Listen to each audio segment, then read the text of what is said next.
Welcome to Strip Cover Lit, where we squeeze the bigger picture out of literature. I'm Adrian Fortin. We're here for part 3 of a 6-part series as we journey act by act through Peer Gynt by Henrik Ibsen. And let's just get right into things. Act 3 opens with Peer chopping wood and having a rough go of it, and daydreaming all the while, which is very important, because we're judging him for that at this point. Everyone else is judging him for that at this point, and we, the reader, are almost forced into position to do the same. Aza, meanwhile, is rummaging through what is left of her belongings after the townfolk have taken everything from her as punishment for those things which Peer had done. She finds a toy that Peer used to play with as a kid. It's a very sentimental moment. Shortly thereafter, Peer finishes his house and is contemplating the final touches as Solveig approaches. She loves him, and she's left her family for him. Left her family for him, a man who has lost everything. A man who is forced to start over again. That must be true love, right? Right when he thinks he's got it good, a troll lady he'd known before, shows up, and wouldn't you know it, Peer is behind on child support. She threatens him, says that she'll be back for him, says that she will watch every love-making session he makes, says that the little kid should stay with him instead. It is a confusing amount of time, because we're left to believe that Peer had finished his house, which is no short process, especially for someone who daydreams as much as Peer does, as well as the kid has grown up to a point where he's walking on his own and he's talking and he's got an attitude and all sorts of things. So it's a little bit of a time jump in that way. He cannot bear the shame of this, and instead of going into his house to his wife, he instead wanders off into the darkness.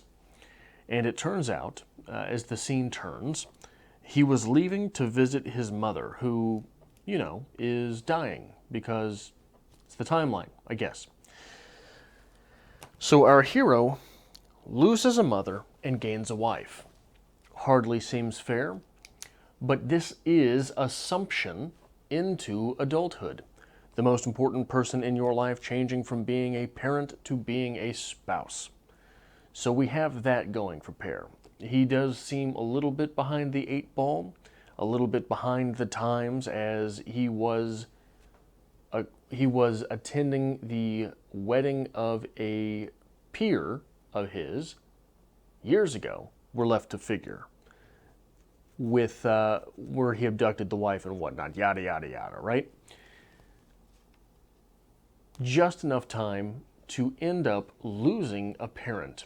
So he's in this weird sort of age where it seems that he is behind life in marriage, but possibly ahead of life in being parentless.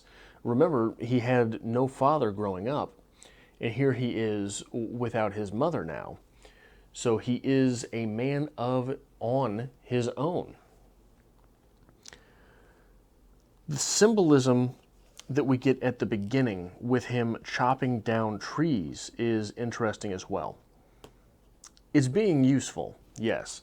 It is felling lumber, sure. It is making firewood, of course.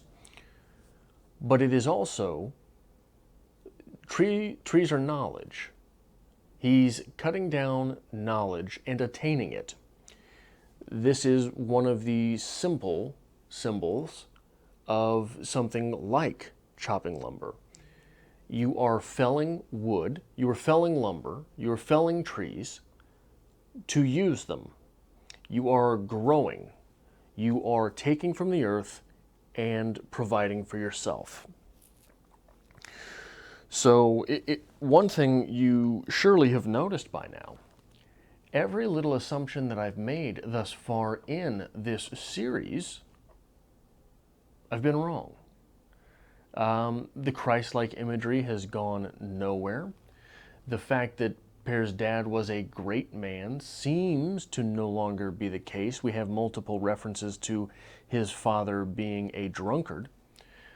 This idea of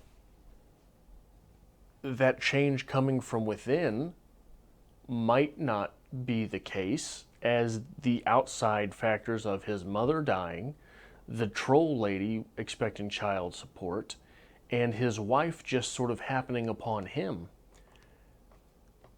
I'm not sure where to go thematically with this. So removing the criticism a little bit from that realm, on page 43 here of the Dover Thrift edition, we have this exchange. Speaking to himself while felling lumber, Pear says, "Brave shall the building be. Tower and vane shall rise from the roof tree, high and fair. And then I will carve for the knob on the gable a mermaid, shaped like a fish, from the navel, brass.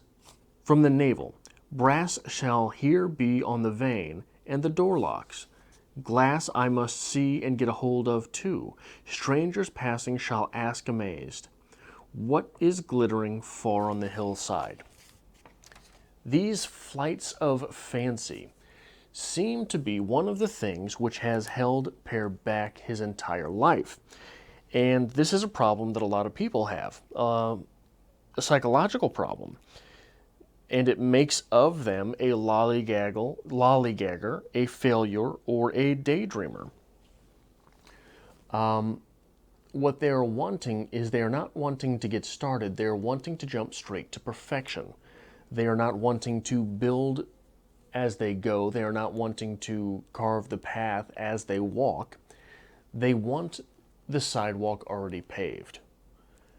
And the specter of struggle keeps them very much from attaining anything because they only want the best thing. And the thought of having less than that is troublesome to them. Why try if I can't have it all? In the words of Freddie Mercury, I want it all, and I want it now. That leaves no space for growth. That leaves nary a step to get started. And this is something that we're seeing time and again from which Pear struggles as well. And refusing to get started on the small things, wanting only the larger, greater, finished masterpiece projects. He's at the stage in life where he has nothing. And we have to assume this, we have to see this coming as the audience. One of the great uses of literature is forecasting like this and projecting things onto our own lives. Refusal to start small and build, refusal to see the intermediary steps is damning. And it leads oftentimes to depression, because halfway through the game, we'll put it in a smaller context, halfway through the game, when we'll say Monopoly, we only want, I don't know, what's the height, Park Boulevard or something like that? We only want Park Boulevard. So we refuse to buy all the smaller properties that we land on because we're saving our money for Park Boulevard. But if we never roll the dice in quite that way, that we might land on Park Boulevard, we're never going to have it. Meanwhile, if we buy all of these little properties along the way, they will make us money in the meantime, so that if we ever happen upon it, we'll have that money anyway. One of the great conundrums of life. And here we are in literature being able to see it. But Peer, for what it's worth, seems to be learning. After that, brave shall this building be, tower and vane shall rise from the roof and tree, high and fair, and then I will carve for the knob on the gable a mermaid, shaped like a fish from the navel. Brass shall here be on the vane and the door locks. glass I must see and get a hold of too. Strangers passing shall ask amazed, what is that glittering far on the hillside? He laughs angrily. Devil's own lies, there they come again. You're an outlaw, lad, hewing vigorously. A bark-thatched hovel is shelter enough both in rain and frost. So, this little line of you are an outlaw, lad. Literally, he is an outlaw from the town that he ran away from. If they ever find him, they're going to burn his house to the ground and probably kill him. So all of these fancy things, they don't make sense to want. You don't want to attract attention. But it comes, that statement, at a very precarious time in his own speech. You're an outlaw getting lost in these flights of fancy.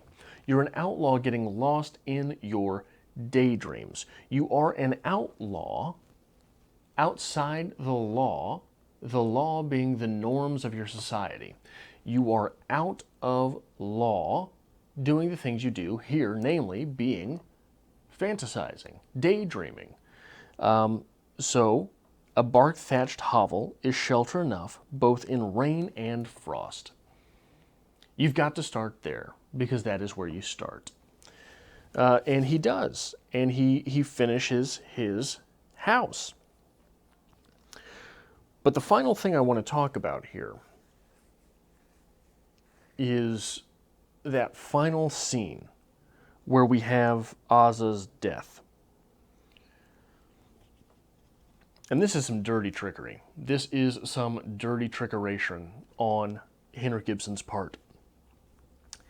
I was in my fifis in that scene more than I've been in a long time. And the reason for that is as Ozza is dying, they are playing make-believe. She and Peer are playing make-believe that he's driving her to the gates of heaven. And it is in this scene that we understand the place where he gets this imagination, the place from whence this rises, is his mother. He gets this from his mother. Now, we have been coaxed all along to hold his flights of fancy against him. And here he is losing from whence he gets these flights of fancy, his mother. She's dying. And what does he do? He reverts right back to those fantasies. And she is loving it. And that's a dirty trick. Making us judge Peer for this. And then he uses that same thing to comfort his dear old ma, showing us that we get it from her. And we realize in that moment, I think we've been coaxed into identifying more with the mother. Because we understand that the mother wants what's best for Peer. We understand that what he's doing is not the greatest. And we sort of defend him as the reader anyway because he's an interesting protagonist. The mother has defended him the whole time because, well, he's her son. So we are in that moment realizing basically that it's us who is to blame for Peer being this way. And it's a hell of a trick.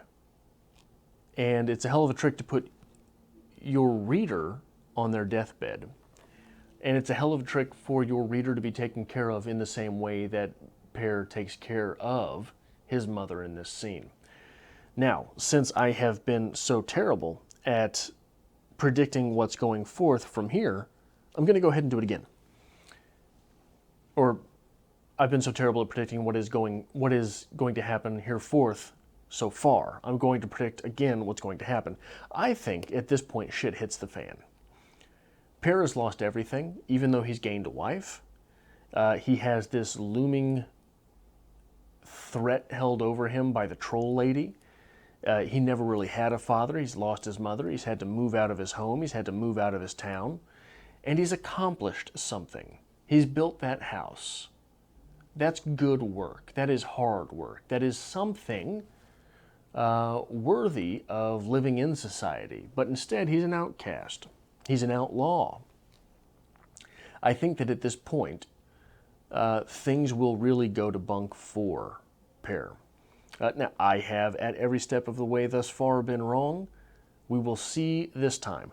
But if you like this sort of thing, hitting that like button really helps me out. If you want to make sure that I pop up in your recommended feed going forward, hit the subscribe button if you have not already. And if you want to help me grow here on Strip Cover Lit, make sure to share this with someone who perhaps likes Henrik Ibsen or Peer Gynt or sad scenes of mothers dying.